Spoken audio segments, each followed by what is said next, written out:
Let them. The Germans are going to win anyway. Don't bet on the Poles. Papa! Papa! My drum is broken, and the postmaster said he would give me a used one because his son went off to war. You two wanting me to report for duty. I wanted to see the changing of a guard at noon. Damn it. Alright, let's go. I'll have dinner ready when you get home tonight. Be safe. I know, Papa. Your heart isn't in it. It's useless. Our massive bricks buildings can easily absorb a number of hits. But the German home guard will quickly open the breach or wide enough for the frontal assault. What was that? Look! There, across the harbor! A battleship. A German battleship is shelling. The Polish naval base at Westerplatte. Oh God, I'm afraid of this war. Start running! Start running! The Baduszkowej is coming! To the Panstwowe! They've blown open the front door! They're in the parcel room! Run, little glass! Save yourself! No, Papa. I will stay here and beat my drum. You're shaking. Why? Isn't the war supposed to be a glorious adventure? I have seen the effects of war, my boy. My heart isn't in this, but there we go. We are surrounded! They've breached the post office! We can't win! Let's surrender! What did you say? You coward! You haven't even fired your rifle! Fight! Fight like a man! Even if they kill us, at least we fought like Poles.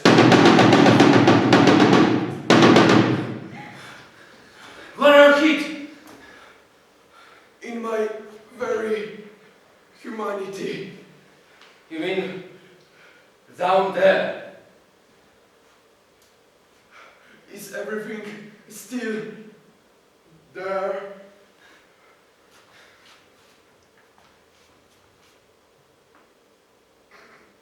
Yes, Kobiela, you are all there.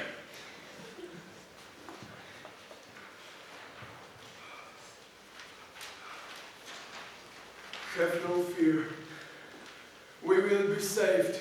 I'm sure the English fleet must be plowing through the Baltics this very minute.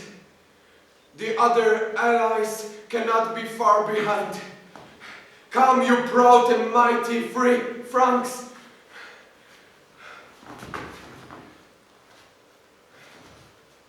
Is he gone? I'm afraid so. Much better man than I. It's time to surrender.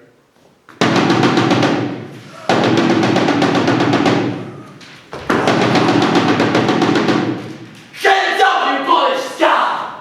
Tell them I forced you to be here. What are you doing here? I, little glass, hereby declare that on the eve of the 1st of September, I lay Jan Broński forced me to come to Polish post office. He is a villain who had dragged me, an innocent child in typically barbaric Polish fashion, to use as a human shield. You miserable swine! I expected this Judas performance to produce certain benefits for me. It backfired. I was promptly drafted into the German army. My father was arrested and taken away. It wasn't until several months later that my mother learned the fate of Jan Broński. Department of Justice, Staff Headquarters, Sopot, 6th October 1939, Frau Hedwig Broński. You are hereby informed that Broński Jan has been found guilty of irregular military activity by military tribunal, sentenced to death and executed. Zalewski, Inspector of Courts Martial.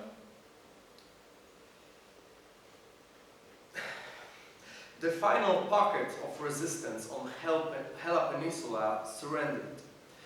The free Hanseatic See of Danzig celebrated the Anschluss of the Greater German Reich and gazed jubilantly into the blue eyes of the Führer, which had one trait in common with Jan Brodsky's eyes: success with women. The eyes of German Chancellor Adolf Hitler, who stood tirelessly in his black Mercedes, delivering one rectangular salute after another, almost without a pause. And so, I marched with German army.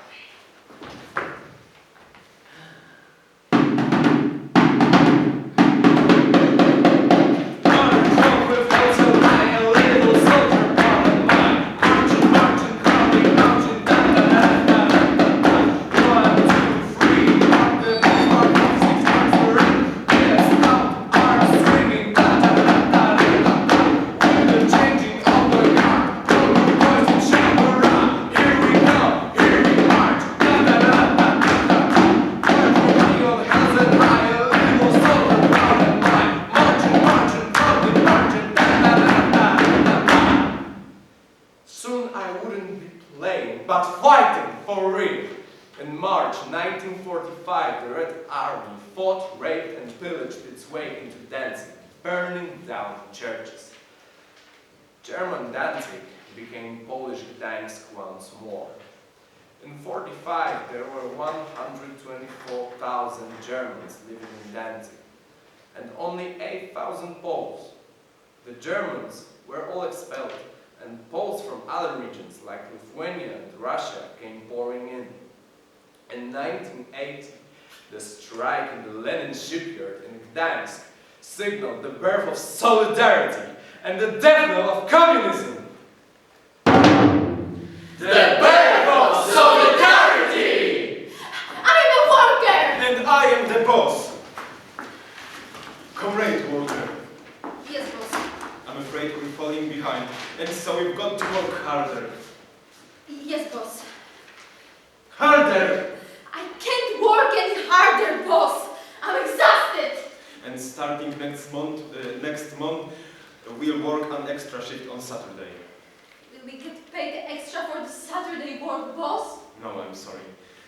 That state cannot pay extra. However, you will get a medal for glorious service to the stage. But I need bread to feed my family. Didn't the priest say, man does not live by bread alone? You are not a priest. If you don't pay me, I will go out on strike. You can't do that. Watch me.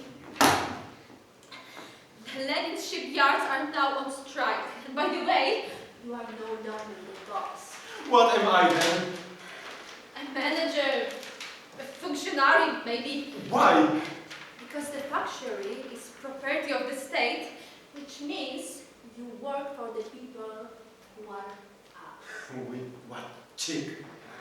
And furthermore, it isn't fair that you live in a nice flat in town with a dacha in the country, while we, workers and peasants, live in dreary Soviet-era apartment building with inadequate plumbing and heating. You're out of line. And you drive a brand new Lada, and I get around on a bicycle. Which is one of the reasons I've gone On strike! It's against the law. Long live solidarity! Long live solidarity! Foolish woman, don't do this, or it'll go badly for you.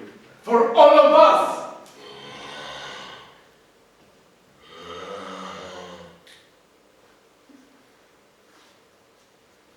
Who's that? Who you've been?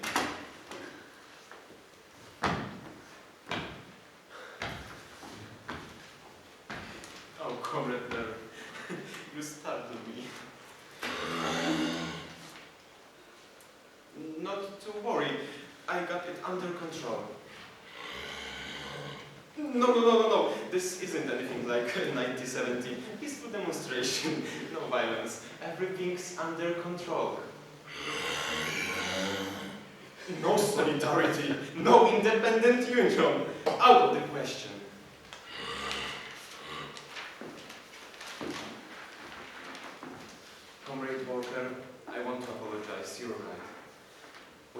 improve everybody's standard of living. That's why we have to work together. I'm glad you're beginning to see the light. However, if you don't stop this strike, I'm going to fire you. Fire me. I'm only 5 months away from retiring and getting my pension. Exactly. If you don't stop, the nation will go bankrupt.